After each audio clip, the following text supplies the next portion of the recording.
ക്ഷേമ പെൻഷൻ നിലമ്പൂരിലെ ഉപതെരഞ്ഞെടുപ്പിന് മുമ്പ് വീടുകളിൽ എത്തിക്കാൻ സർക്കാർ ശ്രമിക്കുന്നു എന്ന വാർത്ത പുറത്തുവരുന്നുണ്ട്. എന്തുകൊണ്ട് ക്ഷേമ പെൻഷനിൽ നിലമ്പൂരിൽ ഒരു വിഷയമായി എന്ന് നമ്മൾ കണ്ടതാണ്.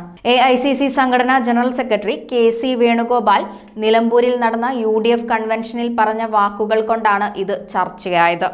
ചോദ്യവും മറുപടിയുമായി നേതാക്കൾ സോഷ്യൽ മീഡിയ കത്തിക്കുന്നുണ്ട്.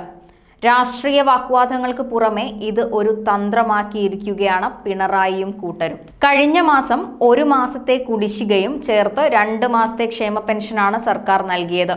ഇനി 2 മാസത്തെ കുടിശ്ശികയാണ് ബാക്കിയുള്ളത്. അവ തദ്ദേശ തെരഞ്ഞെടുപ്പിന് മുമ്പ് കൊടുത്തു തീർക്കാനാണ് സർക്കാർ ആലോചിക്കുന്നത്. പക്ഷേ ഇപ്പോൾ നടത്താൻ സർക്കാർ ഉദ്ദേശിക്കുന്നത് മറ്റൊന്നാണ്. ഒരു കൈക്കൂലിയല്ലാതെ, അങ്ങനെ കാണാതെ അവസാന ആഴ്ചയിൽ വിതരണം ചെയ്യുന്ന ക്ഷേമ പെൻഷൻ ഈ മാസം 3-ാം ആഴ്ചയിൽ തന്നെ, അതായത് നിലമ്പൂരിൽ വോട്ടർമാർ പോളിംഗ് ബൂത്തിൽ എത്തുന്ന 19-ന് മുമ്പ് വീടുകളിലും അക്കൗണ്ടിലും എത്തിക്കണമെന്നാണ് സർക്കാർ താൽപര്യം. പെരുമാറ്റച്ചട്ടം നിലനിൽക്കുന്നതിനാൽ നിലമ്പൂർ മണ്ഡലത്തിലെ ഗുണഭോക്താക്കൾക്ക് വോട്ടെടുപ്പിന് മുമ്പ് പെൻഷൻ എത്തിക്കാൻ തെരഞ്ഞെടുപ്പ് കമ്മീഷന്റെ പ്രത്യേക അനുമതി സർക്കാർ തേടുമെന്നാണ് വിവരം. കോൺഗ്രസ് ഉന്നയിക്കുന്ന വാദങ്ങളെ ശരിവെക്കുന്ന രീതിയിലാണ് സർക്കാർ നിലവിൽ പ്രവർത്തിക്കുന്നത്. KC വേണുഗോപാലിന്റെ പരാമർശം വിവാദമായ സാഹചര്യത്തിൽ ഇത്തരത്തിലുള്ള ഒരു നീക്കം എന്തിനെന്ന ചോദ്യം പ്രതിപക്ഷം ഉന്നയിക്കും.